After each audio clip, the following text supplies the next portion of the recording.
జగన్మోహన్ రెడ్డి గారి మీద నమోదైన కేసులు ఏవైతే ఉంటాయో క్విడ్ ప్రోకో అని, తాను కాంగ్రెస్ పార్టీ నుంచి బయటకు రాగానే అప్పుడు కేంద్రంలో పవర్ఫుల్గా ఉన్న కాంగ్రెస్, రాష్ట్రంలో అధికారంలో ఉన్న కాంగ్రెస్, ప్రతిపక్ష తెలుగుదేశం పార్టీ వీళ్ళందరూ కలిసికట్టుగా పెట్టినటువంటి కేసులు. సో ఆ కేసుల్లో కీలకమైనది వ్యాన్ పిక్ కూడా ఒకటి.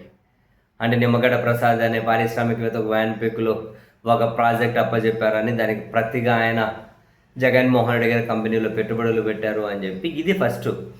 అండ్ ఎప్పుడైతే ఈడీ ఎంటర్ అయ్యిందో కేసు పెడుతుందో ఇమీడియట్గా వాళ్ళ ఆస్తులన్నీ జప్తు చేసుకుంటూ వెళ్ళిపోతారు.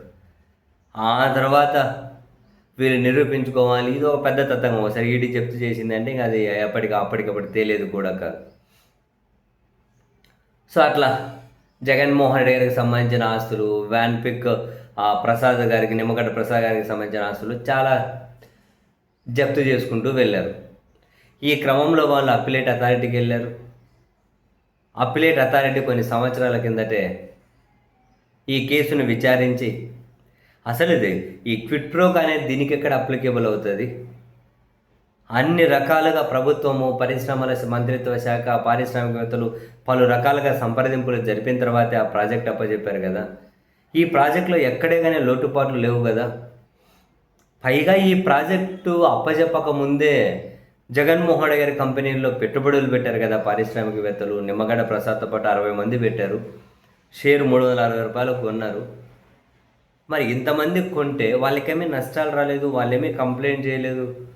పైగా ఇంతమంది పారిశ్రామికవేత్తలు ఆ జగన్ కంపెనీలో షేర్లు కొంటే, మరీ ముఖ్యంగా జగతి పబ్లికేషన్లో షేర్లు కొంటే, మరి కొందరిని మాత్రమే చూజ్ చేసుకుని వాళ్ళ మీద మాత్రమే కేసులు పెట్టడం ఏంటి?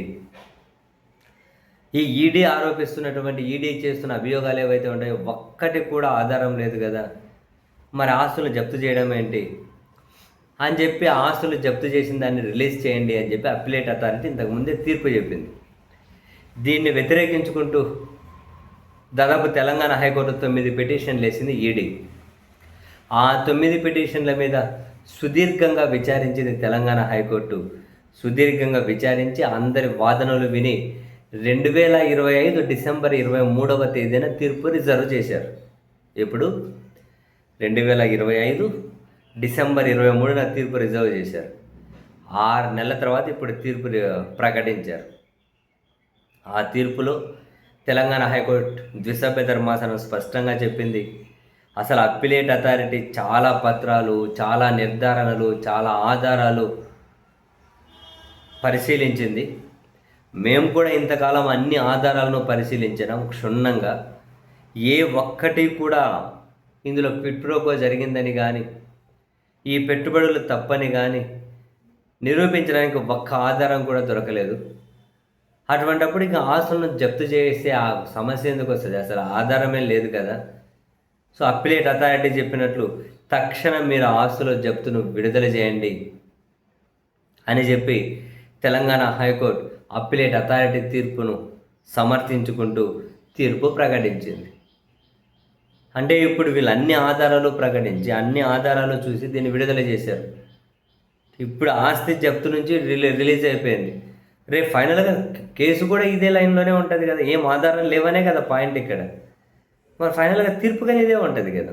ఇంకెంతకాలం విచారణలు జరిగినా మరి చూడాలి. ఇప్పటికే 3-4 కేసులలో, ఇంకెక్కువ కేసులను ఈ విధంగానే రిలీజ్ అవ్వకుండా వస్తున్నాయి ఆధారాలు లేవని. దాదాపు అన్ని కేసులు అలాంటివే. ఈరోజు కాకుండా రేపైనా అన్ని కేసులను ఇలాంటి తీర్పే రాక వేరే ఆప్షన్ కూడా అయితే ఏమీ కనిపిస్తలేదు. మరి ఏమో చూద్దాం. విచారణలు అయితే సాగుతూ ఉన్నాయి కదా.